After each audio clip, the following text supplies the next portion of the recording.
Bismillahirrahmanirrahim. Assalamualaikum warahmatullahi wabarakatuh. Saya Dedi Eko Wahyudi, NPM 718212463 dari kelas Manajemen Sumber Daya Manusia Internasional 2018A, Fakultas Ekonomi dan Bisnis, Prodi Manajemen. Saya di sini akan menjelaskan ulang tentang materi pada pertemuan keempat, yaitu perencanaan strategis. Baik, langsung saja kepada materi. Bahwa dapat diketahui perencanaan strategis sangat diperlukan bagi perusahaan internasional, apalagi dalam operasional yang sudah lintas negara.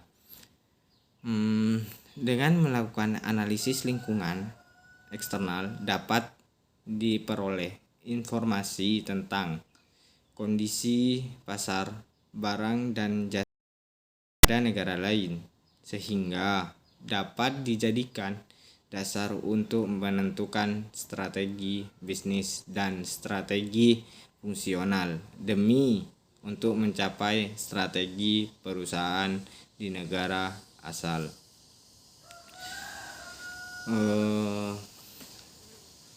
Perencanaan strategis sangat diperlukan dalam mencapai tujuan perusahaan.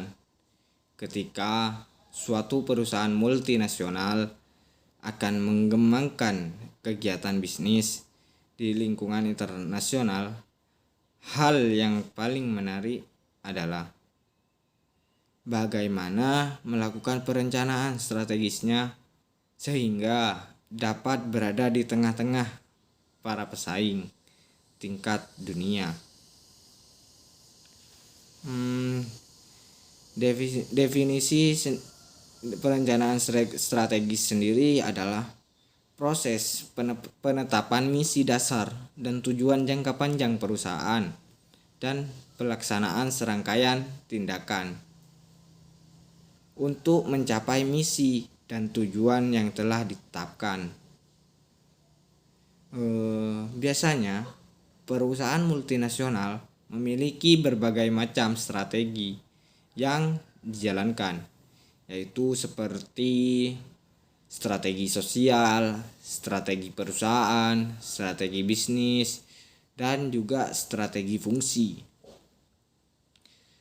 Saya jelaskan satu persatu di sini. Strategi sosial adalah suatu cara bagaimana organisasi memerankan diri dalam masyarakat sepanjang proses interaksinya dengan lingkungan sekitar perusahaan.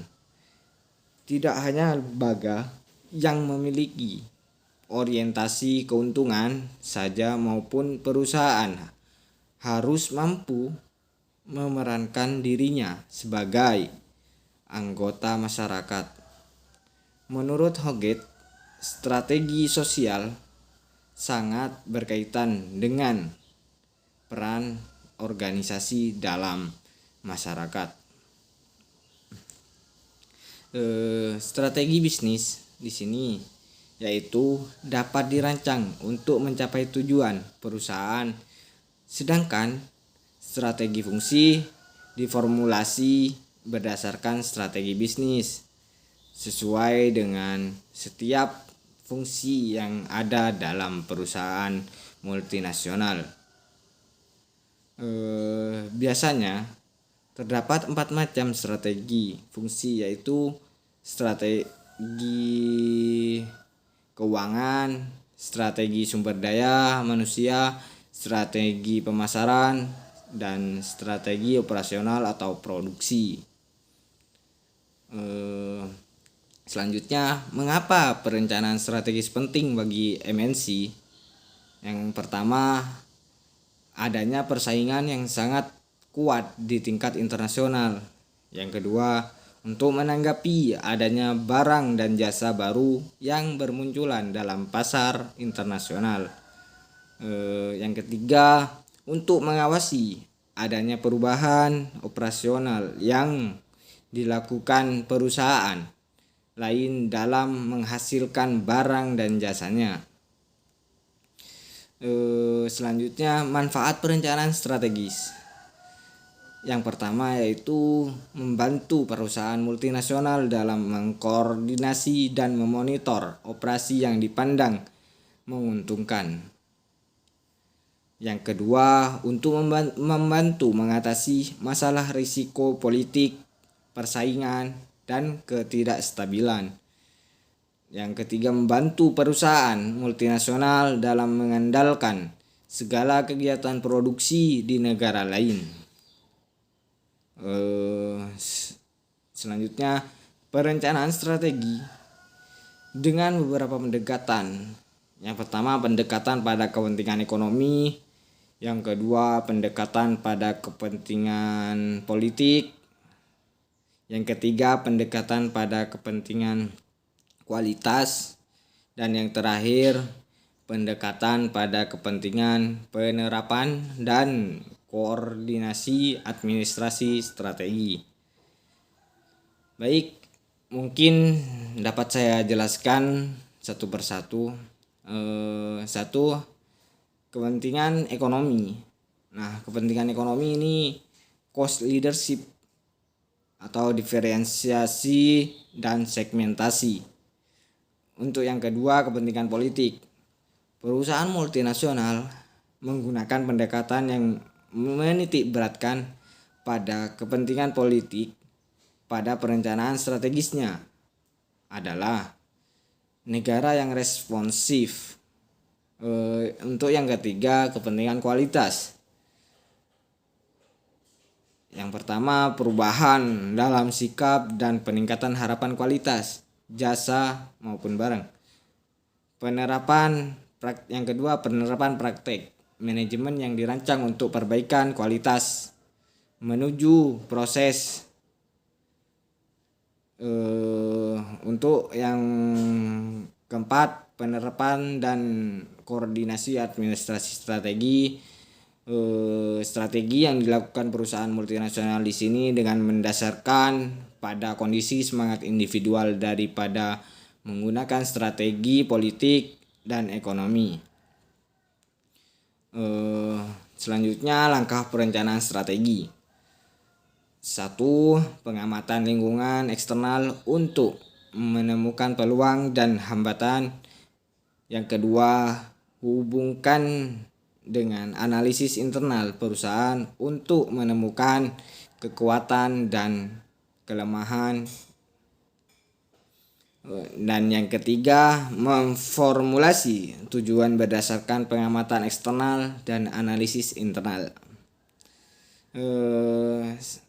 Selanjutnya, strategi implementasi. 1. Lokasi operasional. Yang kedua, strategi masuk. Yang ketiga, strategi fungsional. Baik, saya jelaskan satu persatu. Di sini 1. Lokasi operasional. Dalam memilih lokasi, MNC biasanya lebih memilih lokasi dan membuka cabang di negara-negara yang sudah maju dan besar. Baru mulai pada tahun 1990-an ada sedikit perusahaan multinasional dari Amerika Serikat yang mau menanamkan investasinya tidak hanya di Eropa dan Kanada saja, namun masuk ke negara-negara yang berkembang. Yang kedua, strategi masuk. Ada banyak bentuk kepemilikan dalam mengoperasikan bisnis di lingkungan internasional, mulai dari bagaimana masuk ke suatu negara sampai memilih lokasi bisnis dan akhirnya adanya kepemilikan di negara tujuan. Secara terperinci, jenis kepemilikan tersebut antara lain sebagai berikut. Yang pertama, kepemilikan penuh cabang. Yang kedua, kerjasama ventura atau joint venture. Dan yang ketiga, lisensi atau licensing. Yang keempat, waralaba atau franchising. Yang kelima, ekspor dan impor atau ekspor dan import. Strategi yang terakhir, strategi fungsional. Dari masing-masing departemen yang ada, bagaimana perusahaan dapat melaksanakan kegiatan bisnisnya.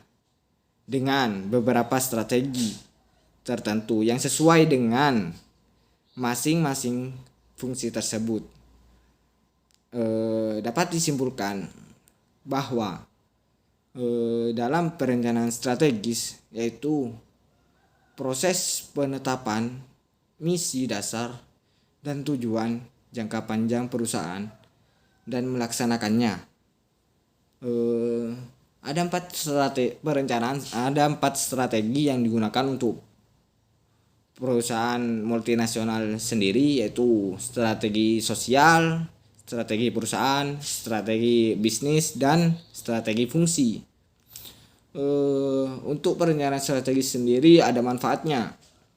Manfaat perencanaan strategi di sini yaitu untuk membantu perusahaan multinasional dalam mengkoordinasi dan memonitor operasi yang dipandang menguntungkan, dan untuk menyelesaikan masalah-masalah atau risiko-risiko yang ada nantinya.